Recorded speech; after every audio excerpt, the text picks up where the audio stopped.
In horror movies, you see the monster.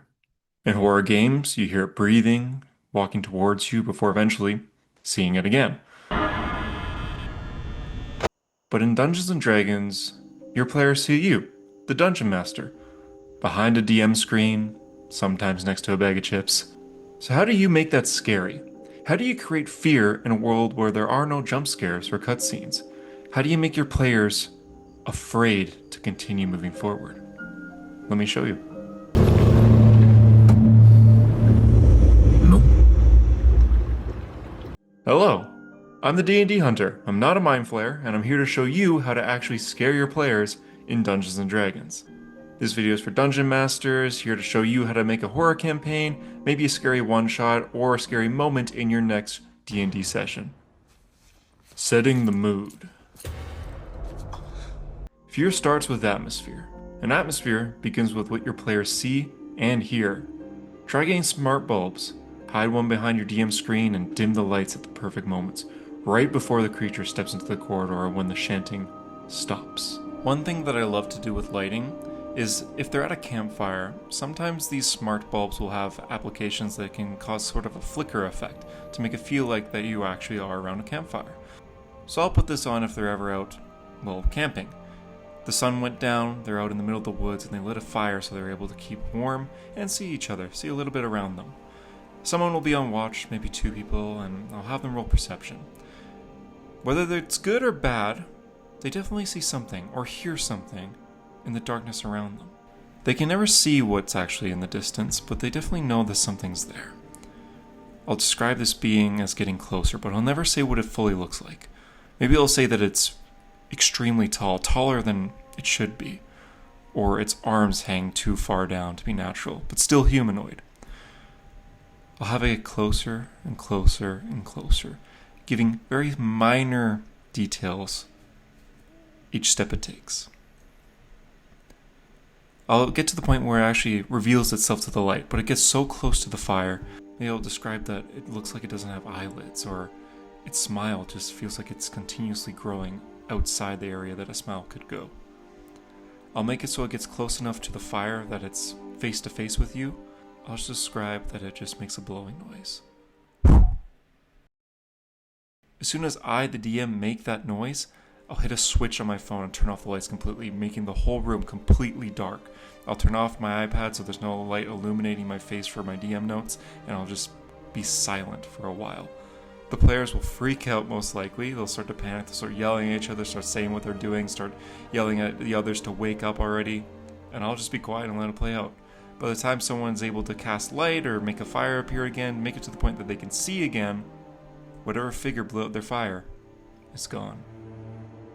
Whisper your descriptions. Make players lean in.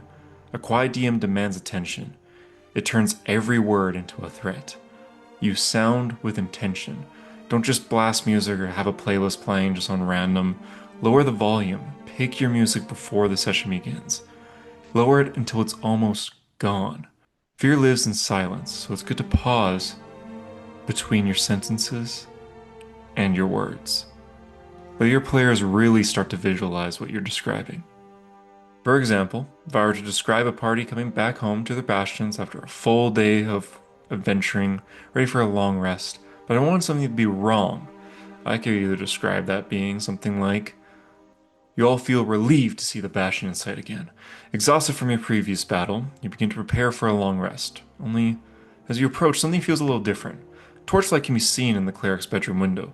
You know for a fact that there were no lights on when you left, so you kind of rush over to your home and just to see that the front door is open slightly.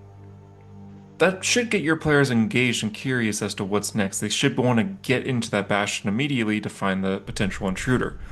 But what if you described that a little differently? What if you made it so your players might be hesitant to enter inside, even though it's the exact same scene? Here's an example of that. Painfully exhausted.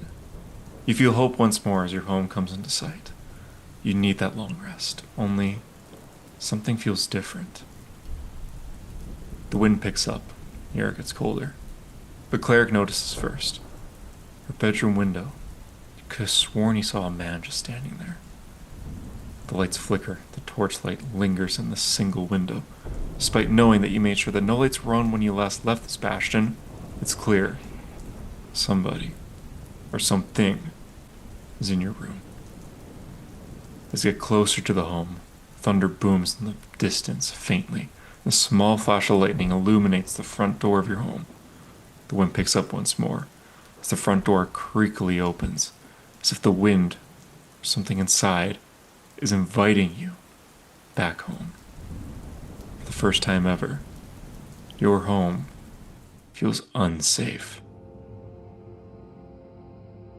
Description, voice, and timing is key to set the mood.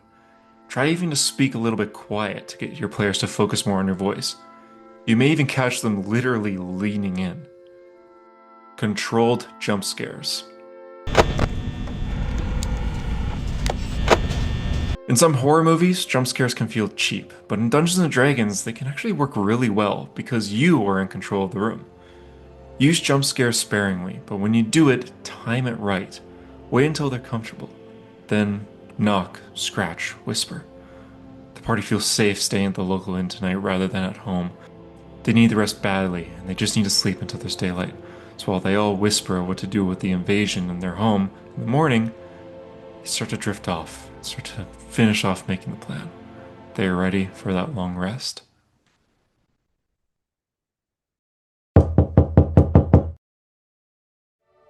I tend to do a simple knock on the bottom of the table while the players are trying to speak quietly and stealthily. They're already whispering, so they're focused on hearing more than usual. They're all really together role-playing, which makes a perfect sound to get them to really jump. A knock under the table really gets them focused. They jump, they could even let out a little scream here and there. This knock isn't just to watch your players jump, it's there for a reason. That knock under the table, in-game, that's somebody knocking on the tavern door. Maybe it's just the tavern keeper asking if they need anything, or maybe the intruder from their bastion followed them here. Another way to use sounds is to get a second speaker, put it under the table or in a room nearby. It can help with making the atmosphere seem a bit more scary. You can do a different sort of knock, footsteps across the floor, or maybe a child laughing down the hall. You can watch how your players will literally freeze as they return back to their bastion to find the intruder, only to make one perception roll and hear a child's giggle. Only that giggle isn't described, they can literally hear it happening in the room down the hall, in real life. Use the room. Your game doesn't stop at battle maps, use your space. Like I mentioned before, place small speakers around the room, make it dark by closing the blinds if the sun's out, and only using one light by the table. It's best if this can be a smart light. I personally use Philips Smart Hue light bulbs, where I can just adjust the color and brightness through my phone behind the DM screen, but I know there's a lot of different companies that make these sort of light bulbs that are super easy to use. Let your D&D world bleed into the real world. Make it feel like that they are actually there while in the room. Creepy NPCs. Ooh. Your NPCs don't need fangs to be scary. Give them broken, raspy voices. She gave birth to a little monster. Have them stutter or repeat things too perfectly. Describe someone who smiles at you across the room, but their smile is too wide. Better yet, have an NPC hand a player a note, then vanish before they can finish reading it. The note can say something like, "His eyes are on you right now." If you want to really get into it, you can pause the music as the player is reading that note, and when they look up, you can describe that everybody in the room is staring directly at you, straight-faced. Have an NPC reveal a player's secret, one they wrote in their backstory but never said out loud. Maybe the local beggar can reveal that a player is lying, or have their past mentioned. Mention that a character that died in their backstory is actually alive.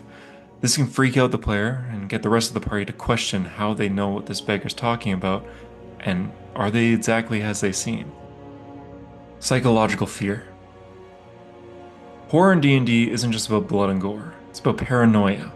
Use phrases like, "You're not alone. He never left. I saw what you did." If possible, plant notes in players' folders before the session. Maybe a sticky note in their notebook that they didn't expect to see, or text right before we're starting the session with something as simple as a name. Maybe a name from their past, or a name that they never heard before only for it to come up later in the session. When they ask how this message got there, just shrug, tell them that they might find out later in the game. Keeps them hunting for the answer for the hours to come. Let them feel watched and let them doubt who they are. Let them have their own thing that they're hunting down. Maybe the name you gave them is a villain that they have yet to discover, or someone who's been dead for decades. You don't need to run a horror campaign to make your players feel fear. You just need to control the room, the space, and the quietness. My campaign isn't horror-based, but every so often, on those dark and stormy nights, I like to make them feel scared. Control the room, control the space, control the quietness. Use lighting, use silence, use voices, and sometimes use a bang.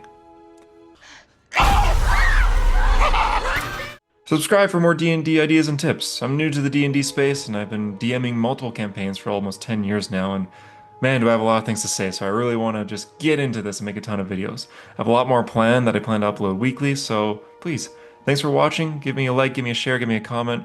My name's the D&D Hunter, I'm not a mind flayer, and I'll see you next week.